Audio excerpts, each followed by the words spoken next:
इसके पहले वाली क्लास में हमने देखा था कि कोई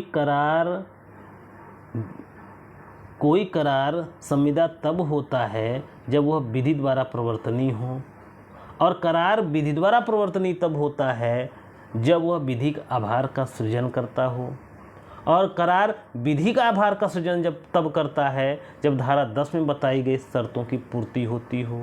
धारा 10 में शर्त बताया गया है कि यदि करार सक्षम पक्षकारों की स्वतंत्र सम्मति से विधिपूर्ण प्रतिफल के लिए विधिपूर्ण उद्देश्य से किया गया है, और अगर उसे न्यायालय ने शून्य घोषित नहीं किया है तो ऐसा करार संविदा होगा, ऐसा करार विधि द्वारा प्रवर्तनीय होगा, और ऐसा करार विधि द्वारा प्रवर्तनीय होगा तो ऐसा करार संविदा होगा।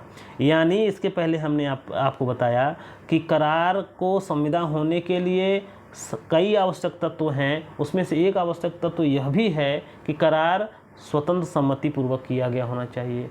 करार केवल सम्मति से नहीं, स्वतंत्र सम्मति से होना चाहिए।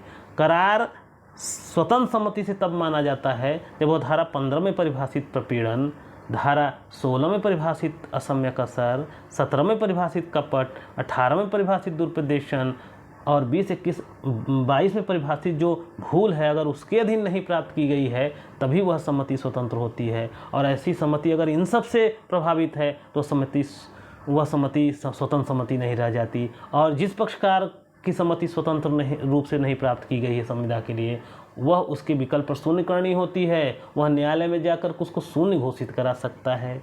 इसका मतलब संविदा को स्वतंत्र सम्मति पूर्वक होने के लिए आवश्यक है कि उसमें धारा 15 में परिभाषित प्रपीड़न नहीं होना चाहिए। आइए देखते हैं कि ये धारा 15 में जो परिभाषित प्रपीड़न है ये है क्या। तो देखिए, अधिनियम, भारतीय संविदा अधिनियम की धारा 15, ये ध्यान दीजिए, धारा 15 बार बार परीक्षाओं में पूछता रहता है। भारतीय संविदा अधिनियम की धारा 15 प्रपीड़न को निम्नवत परिभाषित करता है। तो धारा 15 में प्रपीड़न यानी कोअर्जन को क्या परिभाषित किया गया है? प्रपीड़न इस आशय से किसी व्यक्ति से कोई करार कराया जाए, कोई ऐसा कार्य करना या करने की धमकी देना जो भारतीय न्याय संहिता द्वारा निषिद्ध है, अथवा किसी व्यक्ति पर, चाहे वह कोई हो, प्रतिकूल प्रभाव डालने के लिए किसी सम्मति का विधि विरुद्ध निरोध करना या निरोध करने की धमकी देना। अब ये बड़ा लंबा परिभाषा है, आपको नहीं समझ में आया होगा। आइए नीचे देखते हैं कि प्रपीड़न का मतलब क्या है। देखिए, धारा 15 का यदि विश्लेषण करें तो प्रपीड़न के निम्नलिखित आवश्यक तत्व होते हैं। क्या है? आइए इसको पढ़ें तो प्रपीड़न अपने आप समझ में आ जाएगा। अब भारतीय न्याय संहिता है दोस्तों, इसको आपको ध्यान देना है। भारतीय न्याय संहिता द्वारा वर्जित कोई कार्य करने की धमकी या किसी संपत्ति की निरुद्ध करने की धमकी किसी व्यक्ति पर प्रतिकूल प्रभाव डालने के लिए देना, यानी कि किसी व्यक्ति के साथ BNS के तहत कोई अगर अपराध है, वो अपराध करके उसकी सम्मति प्राप्त की जाए या उसको विधि विरुद्ध ढंग से निरुद्ध करके सम्मति प्राप्त की जाए, तब ऐसी सम्मति क्या होती है? तब ऐसी सम्मति प्रपीड़न से युक्त होती है। ऐसा प्रतिकूल प्रभाव करार के प्रति किसी व्यक्ति की सम्मति प्राप्त करने के आशय से किया गया हो, किसी व्यक्ति को भारतीय न्याय संहिता द्वारा वर्जित कोई कार्य करना या विधि विरुद्ध ढंग से उसकी या उसकी संपत्ति को निरुद्ध करने की धमकी देना, और ऐसा निरुद्ध करने की धमकी देना या ऐसा कोई वर्जित अपराध करने की धमकी देना जो है करार में सम्मति प्राप्त करने के लिए किया गया हो, तब ऐसी सम्मति क्या कहा जाता है? प्रपीड़न से युक्त सम्मति कहा जाता है। प्रपीड़न न केवल संविदा के पक्षकार वरन किसी व्यक्ति के विरुद्ध हो सकता है। जरूरी नहीं है कि दो पक्षकार हैं, उन्हीं दोनों के ऊपर उसका प्रभाव डाल करके प्रपीड़न से युक्त सम्मति प्राप्त की जाए। देखिए, इस पर एक बहुत बढ़िया केस है, रंगनायनकम्मा वर्सेस अलवर शेट्टी का वाद। रंगनायनकम्मा वर्सेस अलवर शेट्टी के वाद में एक स्त्री के पति की मृत्यु हो गई थी। पति के मृत शरीर को हटाने में उसके संबंधियों ने रुकावट डाली। उन्होंने कहा कि वे उसके पति के मृत शरीर को तब तक हटाने की सम्मति नहीं देंगे जब तक कि वह उनके द्वारा बताए गए बच्चे को गोद नहीं ले लेगी। यानी पति का शव पड़ा हुआ है और संबंधी कह रहे हैं कि फला बच्चे को गोद ले लो, तभी हम डेड बॉडी हटाने देंगे, और उससे एक कॉन्ट्रैक्ट कर लेते हैं उस बच्चे को गोद लेने की। तो अब क्या हुआ? तो पत्नी ने संबंधियों के दबाव में बच्चे को गोद ले लिया।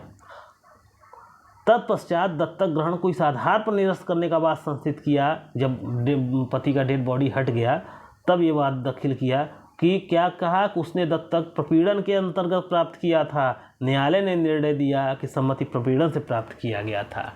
तो धारा 15 में परिभाषित जो प्रपीड़न है वह इस मुकदमे में समाहित था, जिसकी वजह से वह इस केस को जो है वादी के विकल्प पर शून्य घोषित कर दिया।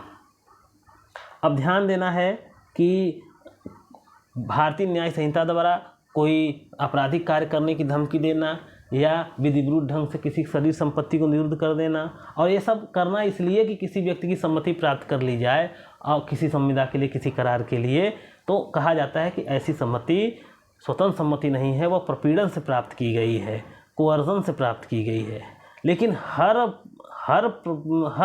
ऐसी धमकी प्रपीड़न नहीं होती। तो ध्यान दीजिए, तथ्य जो प्रपीड़न जैसे लगते हैं पर प्रपीड़न नहीं हैं। कौन कौन से तथ्य हैं? सांविधिक बाध्यता, विधि की बाध्यता प्रपीड़न नहीं है, फलतः करार स्वतंत्र सम्मति से किया गया माना जाएगा। अगर विधि किसी के ऊपर कोई दबाव डालती है तो वह ये नहीं कह सकता कि वह कानून की बाध्यता की वजह से करार कर लिया वरना वह करार नहीं किया होता, उसके विकल्प पर वह शून्य है। जैसे इस पर एक केस है Andhra Sugars Limited versus State of Andhra Pradesh. इस वाद में Andhra Pradesh Sugar Cane Regulation and Supply Purchase Act 1961 के अंतर्गत चीनी मिल फैक्ट्री क्षेत्र के अंतर्गत गन्ना उत्पादक द्वारा उत्पादित गन्ने को स्वीकार करने के लिए फैक्ट्री बाध्य थी, और इस कारण उक्त क्षेत्र के गन्ना उत्पादक द्वारा गन्ने का प्रस्ताव फैक्ट्री को स्वीकार करना पड़ता था। कहने का मतलब ये है कि आंध्र प्रदेश में एक कानून बनाया गया कि अगर लोकल लोग, फैक्ट्री एक बनाई गई, उस लोकल किसान अगर उस फैक्ट्री में अपना गन्ना देंगे तो उस फैक्ट्री को, उस गन्ने को स्वीकार करना पड़ेगा। तो क्या हुआ आगे देखिए, इस कारण उक्त क्षेत्र के गन्ना उत्पादक द्वारा गन्ने का प्रस्ताव फैक्ट्री को स्वीकार करना पड़ा और परिणाम स्वरूप करार का निर्माण हुआ। न्यायालय ने इसे प्रपीड़न नहीं माना। क्यों नहीं माना? क्योंकि एक कानून बना करके बाध्यता स्थापित किया गया था, तो यह प्रपीड़न नहीं था। आपराधिक दावा चलाने की धमकी, ये क्या है? आइए देखते हैं। आपराधिक दावा चलाने की धमकी भारतीय दंड संहिता में वर्जित कृत्य नहीं है, अतः यह प्रपीड़न का गठन नहीं करता। किंतु झूठा मुकदमा चलाने की धमकी, झूठा मुकदमा चलाने की धमकी BNS में अपराध है, अतः अगर इसका कोई धमकी देता है तो यह जो है प्रपीड़न का गठन करता है। अब प्रपीड़न का प्रभाव क्या होता है? प्रपीड़न से की गई संविदा भारतीय संविदा अधिनियम की धारा 19 में शून्यकरणी होती है, किंतु ऐसी संविदा पीड़ित पक्षकार के विकल्प पर ही शून्यकरणी होती है। यदि पीड़ित पक्षकार उस संविदा को शून्य घोषित नहीं कराता तो वह संविदा वैध संविदा की तरह प्रभाव रखेगी। शून्य करा लेगा तभी यह संविदा शून्य होगी। आइए इसको कुछ उदाहरण से देख लेते हैं, कुछ तुलनात्मक अध्ययन कर लेते हैं। प्रपीड़न है, प्रपीड़न नहीं है, थोड़ा इसको समझिए। अवैध रूप से संपत्ति रोकना प्रपीड़न माना जाएगा। झूठा आपराधिक मुकदमा चलाने की धमकी देना किसी करार के लिए प्रपीड़न माना जाएगा। हड़ताल की धमकी, हमसे करार करिए वरना हम हड़ताल कर देंगे, यह प्रपीड़न नहीं है। हड़ताल करना सांविधिक अधिकार है। यह कहीं भारतीय दंड संहिता या भारतीय न्याय संहिता में परिभाषित दंडनीय घोषित नहीं किया गया है। सांविधिक बाध्यता, आपराधिक दावा चलाने की अगर कोई धमकी देता है तो यह सब प्रपीड़न नहीं है।